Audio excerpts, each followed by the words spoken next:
Hey there, if you're thinking about buying a home, you might be wondering, why do I need to sign something just to see a house? Maybe you've toured homes before without any paperwork, and now you're hearing that the process has changed just a little bit. So what's going on? Let's talk about it. I want to give you a straightforward, no fluff breakdown of the recent National Association of Realtors settlement and what it means for you as a buyer. This is a big shift in the real estate world, and it's important to understand what's at stake for both buyers and agents. We're going to go over what's changing with the home buying process, why now you need a signed agreement before touring a home, how this actually benefits you as a buyer, the risks of not having an agent representing you, how Massachusetts law plays into all of this, and of course, what the next steps are if you want to keep searching for a home. By the end of this video, you'll have zero confusion about what's happening and you'll feel confident about your next steps, what's changing and why it matters. So let's start with the biggest questions. What's actually changing? In short, due to a recent legal settlement with the National Association of Realtors, there are new rules in place ensuring transparency in how real estate agents work with buyers. One of the most important changes, before we can tour a home together, we need to have a signed buyer representation agreement in place. Now, I know what you're thinking. Wait, I can't just schedule a showing like I used to? And the answer is no, not anymore. This isn't just my policy, it's a legal requirement that applies to every real estate agent in Massachusetts and across the country. It is against the law for agents to tour with unrepresented buyers, and they will have, or this will lead, I should say, to their license being revoked. Do you want to work with an agent that cannot explain the importance of an agreement and jeopardize their lawful right to practice real estate? Probably not. But this change isn't a bad thing. In fact, it's designed to benefit you, the buyer, just as much as it affects us agents. We'll review the rules, rights, expectations, and duties of an agent shortly. But first, let's address some of the common questions I've been getting from buyers because I know you might be thinking the same thing. I thought I could just tour a house without signing anything. I totally get that. It used to be that way, but with the new regulations that require we establish a working relationship in writing before we step foot into a home together.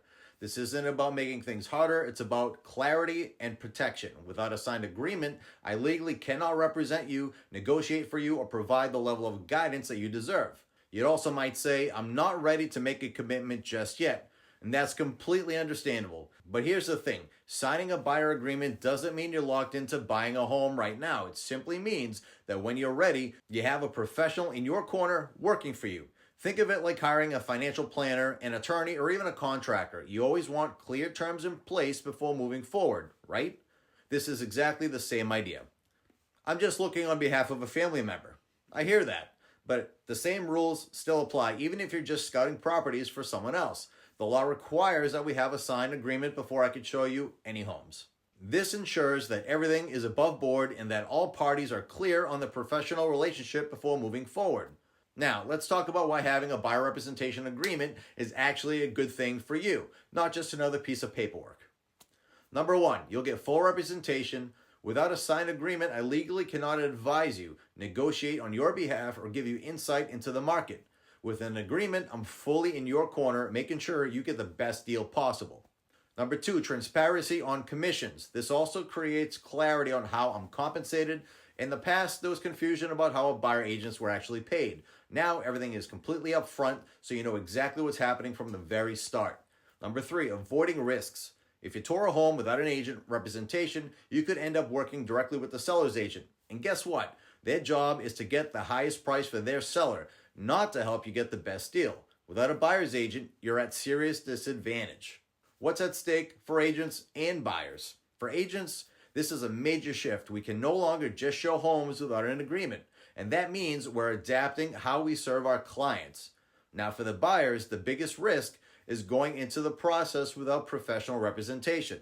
Without a signed agreement, you could be navigating the biggest purchase of your life without anyone in your corner.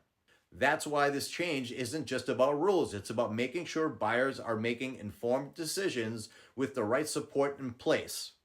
Now, in Massachusetts, this all ties back to two key forms that I want to quickly walk you through. Number one, the Massachusetts Relationship Disclosure Form. This form explains how agents can work with buyers and sellers, whether as a buyer's agent, a seller's agent, or a facilitator. It's required by law to make sure there's no confusion about how we work together. Just to be clear, if you're a buyer or a seller, you can engage a licensee to provide advice, assistance, and representation to you as your agent. The licensee can represent you as that seller's agent, as a buyer's agent, or can assist you as a facilitator. No matter what, all real estate agents must present properties honestly and disclose any known material defects in a home. If you don't have a buyer agreement in place, I can't legally represent you or negotiate on your behalf. Buyer agreement with designated agent. This is what makes our relationship official. It outlines how I will represent you, what services I provide, and the terms of our agreement. And again, this is required before I can show you a home. This isn't about locking you into something, it's full transparency. It's about clarity and ensuring you the best possible representation. Look, I know this is a big shift and you might have more questions. That's why I love to set up a quick consultation to walk you through what you need, what your home search looks like, and how I can help you navigate this process seamlessly. This is all about making sure you have the right support and protection as you make one of the biggest financial decisions of your life. So let's connect, give me a call, shoot me a text, and we'll set up a time to talk. I'd love to help you find the right home the right way.